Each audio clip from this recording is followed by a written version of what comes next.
Wszyscy szukamy znaków, że ktoś nas kocha. Ale co jeśli te najważniejsze sygnały nie są tym, czego się spodziewamy?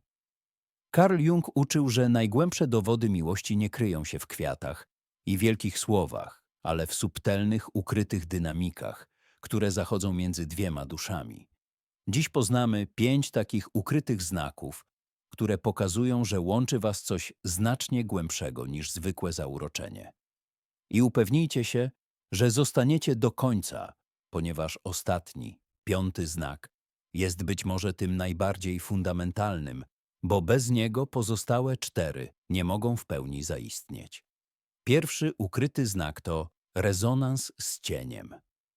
Zaczyna się to od tego niewytłumaczalnego przyciągania, tego uczucia, że ktoś jest ucieleśnieniem najskrytszych marzeń, jakby wszechświat podpowiadał, to ta osoba. To uczucie, ta magnetyczna siła, bywa mylona z miłością. Jest tak intensywne i wszechogarniające, że wydaje się najbardziej realną rzeczą na świecie, a głos rozsądku cichnie, zagłuszony przez bicie serca. To rozpoznanie, które dzieje się na poziomie głębszym niż logika, sprawiając, że czujemy się w domu przy kimś, kogo ledwo znamy. Ale prawdziwa głębia uczucia kryje się gdzie indziej. Kryje się w cieniu, w tym, co wolimy ukrywać przed innymi, a czasami nawet przed sobą, w niewidzialnym ciężarze. To bagaż niespełnionych oczekiwań, starych lęków i nieuświadomionych pragnień, który nosimy w sobie każdego dnia, a który nagle zdaje się lżejszy w obecności tej jednej osoby. I nagle spotykamy kogoś, kto jak klucz otwiera te ukryte zakamarki i wydobywa je na światło dzienne. Konfrontacja z własnymi demonami nigdy nie należy do łatwych, ale to właśnie w tej odwadze, by spojrzeć w głąb, tkwi sekret prawdziwej miłości. I to właśnie w tym niewidzialnym ciężarze kryje się klucz do zrozumienia owej magnetycznej siły. Psychologia jungowska mówi o cieniu, o tej części naszej osobowości, którą wypieramy, ponieważ jest dla nas trudna lub społecznie nieakceptowalna. W cieniu mogą kryć się nasze skrywane pragnienia, nieprzepracowane traumy, gniew czy wstyd. Są to te aspekty nas, których nauczono nas się wstydzić w dzieciństwie. Grzeczne dziewczynki się nie złoszczą. Prawdziwi mężczyźni nie płaczą. Co jednak kluczowe, cień zawiera również nasz ukryty, niewykorzystany potencjał, stłumioną kreatywność, odwagę, której sobie odmawiamy, czy spontaniczność, którą zdusiliśmy w dorosłym życiu. I paradoksalnie, to właśnie ten mroczny, nieuświadomiony aspekt może być źródłem potężnej siły przyciągania. Pomyślmy o klasycznym przykładzie. Poukładana, zawsze kontrolująca wszystko osoba, która nagle czuje obezwładniający pociąg do artysty chaotyka, żyjącego z dnia na dzień. To nie jest zwykła fascynacja. To jej własny, stłumiony cień wolności i spontaniczności, który krzyczy, by zostać zauważonym. Musimy jednak zrozumieć, że to przyciąganie nie jest błędem natury. To głęboki, instynktowny zew naszej psychiki, która dąży do pełni, do procesu, który Jung nazywał indywiduacją. Nasza dusza podświadomie szuka tych odrzuconych części siebie w innych, mając nadzieję, że poprzez relacje z nimi uda się je zintegrować. To tak, jakby psychika była wewnętrznym kompasem, który nieustannie wskazuje na zagubione fragmenty osobistej mapy. Wracając do przywołanego przykładu, ta kontrolująca osoba nie zakochuje się w bałaganie, ale w obietnicy odzyskania własnej, utraconej lekkości i pozwolenia sobie na bycie niedoskonałą.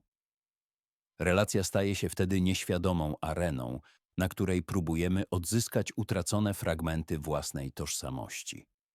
To potężna, choć często bolesna szansa na stanie się całością, zaaranżowana przez najgłębszą mądrość naszego jestestwa.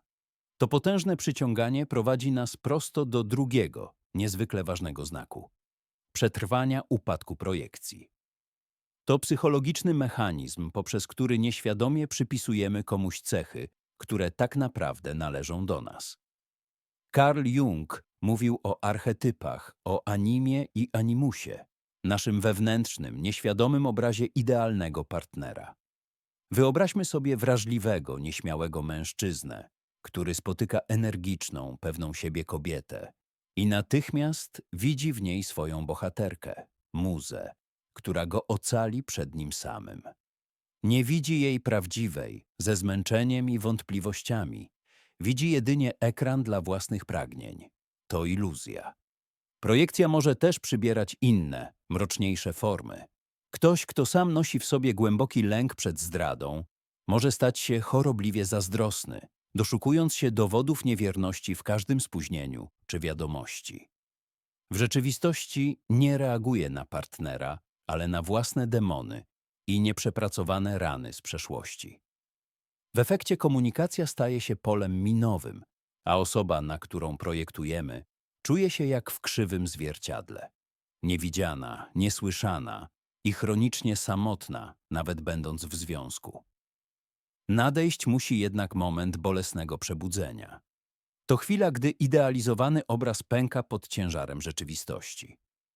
Nasza bohaterka pewnego dnia płacze z bezsilności, a idealny partner okazuje się być niezdecydowany lub robi bałagan. To może być drobnostka, ale działa jak kamień rzucony w idealnie gładką taflę wody, niszcząc odbicie. Iluzja rozpada się w pył. Ten etap, często nazywany upadkiem z raju, jest niezwykle trudny. Czujemy się oszukani, rozczarowani, a nawet zdradzeni, choć w rzeczywistości zdradziła nas nasza własna nieświadomość. To właśnie wtedy wiele związków się kończy, ponieważ ból rozczarowania jest zbyt wielki. Jednak to nie jest koniec miłości.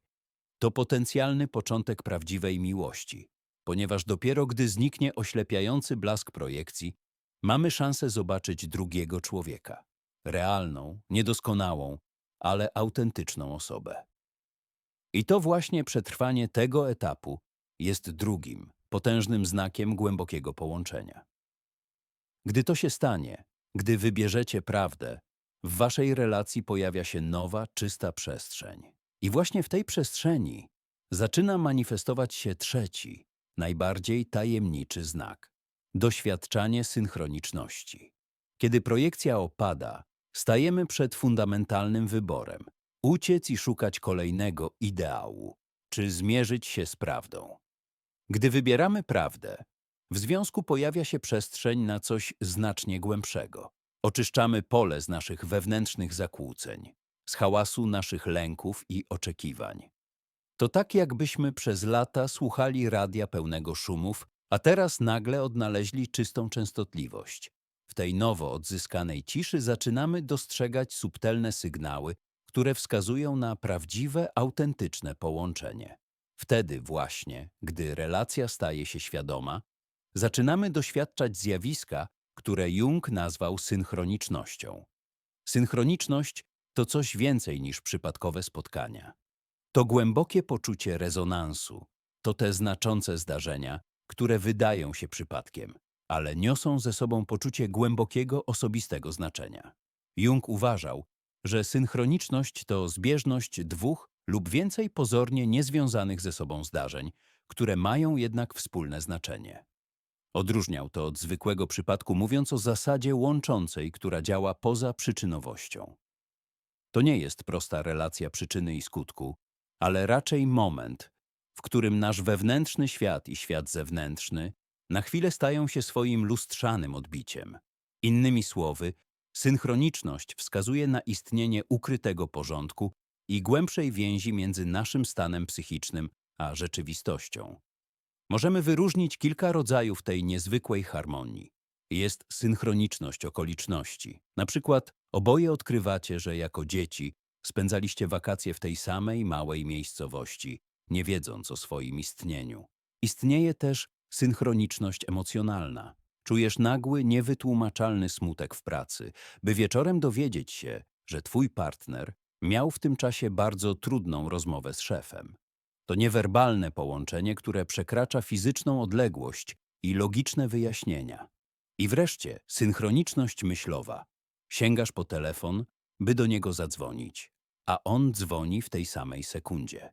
To zaskakujące zjawisko, które sugeruje istnienie niewidzialnej nici, łączącej umysły, tworząc poczucie, że jesteście częścią tej samej melodii. Niektórzy, poszukując wyjaśnienia, odwołują się do intrygujących koncepcji, jak teoria pola morfogenetycznego. Niezależnie od interpretacji, te chwile cementują więź, potwierdzając, że nie jesteśmy sami. To wszystko prowadzi nas do czwartego, bardziej praktycznego, ale absolutnie kluczowego znaku – wspierania indywidualnego rozwoju. Nawet najbardziej magiczne doświadczenia nie zbudują trwałej relacji same z siebie. Działają jak drogowskazy, które potwierdzają, że jesteśmy na właściwej ścieżce, ale to my musimy tę ścieżkę przejść. Dojrzała miłość rozumie, że uczucia, nawet te najgłębsze, falują jak ocean. Czasem są burzliwe, a czasem spokojne. To, co pozostaje stałe, to świadomy wybór i codzienne zaangażowanie. Miłość staje się wtedy czasownikiem, a nie rzeczownikiem. I to aktywne działanie objawia się w czwartym znaku, w autentycznym wspieraniu waszej indywidualności. Prawdziwa miłość nie próbuje cię ograniczać, ale autentycznie cieszy się z twojego rozwoju i daje ci przestrzeń.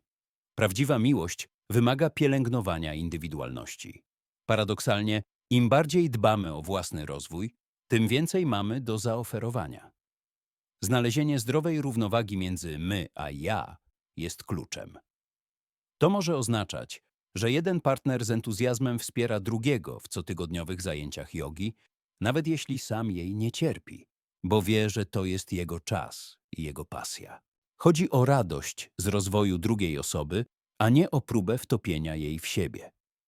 Czas spędzony oddzielnie pozwala naładować baterie. Równie istotne jest uczenie się konstruktywnego rozwiązywania konfliktów. Pamiętajmy, że w miłości nie ma wygranych i przegranych. Jest tylko my, zespół, który razem pracuje nad budowaniem silnej relacji. I wreszcie dochodzimy do piątego, ostatniego znaku. Wspominałem na początku, że jest on absolutnie fundamentalny i zaraz zobaczycie dlaczego. To znak świadomego tworzenia wspólnej przestrzeni. Gdy oboje czujecie się bezpiecznie w swojej indywidualności, naturalnie pojawia się piąty znak. Zaczynacie rozumieć, że wasza relacja jest czymś więcej niż sumą dwóch osób. Jest jakby trzecią żywą istotą, wspólną przestrzenią, którą razem tworzycie i za którą jesteście odpowiedzialni. Prawdziwa miłość przejawia się w tym, że oboje świadomie chronicie i pielęgnujecie tę przestrzeń. Tę przestrzeń trzeba świadomie pielęgnować. W praktyce może to być wspólna decyzja, by nie wnosić telefonów do sypialni, chroniąc ją jako miejsce intymności. Może to być umowa, że trudne tematy poruszamy tylko wtedy, gdy oboje jesteśmy spokojni i mamy czas, a nie w pośpiechu i złości. Chodzi o tworzenie rytuałów i zasad, które chronią związek przed erozją codzienności. Kiedy oboje partnerzy dbają o tę wspólną przestrzeń, staje się ona bezpiecznym sanktuarium, w którym mogą się rozwijać. Prawdziwa miłość to świadome pielęgnowanie relacji.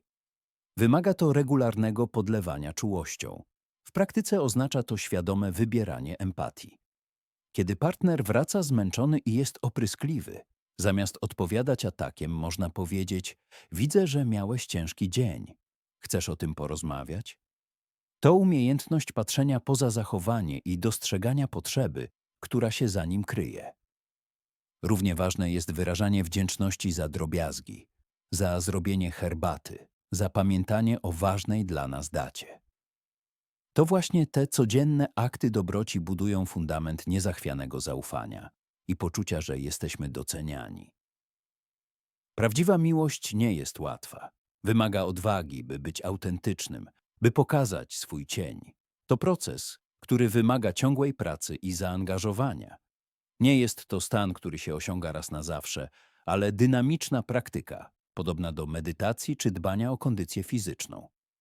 Będą dni zwątpienia i zmęczenia, ale to właśnie wytrwałość w tych momentach buduje najgłębszą więź. Ale nagroda jest bezcenna, głębokie, autentyczne połączenie, w którym nie tylko kochamy drugą osobę, ale dzięki niej transformujemy się w lepsze wersje nas samych. Zastanówmy się więc nad znaczeniem tego wszystkiego. Jakie z tych subtelnych sygnałów dostrzegacie w waszych relacjach? Podzielcie się w komentarzach.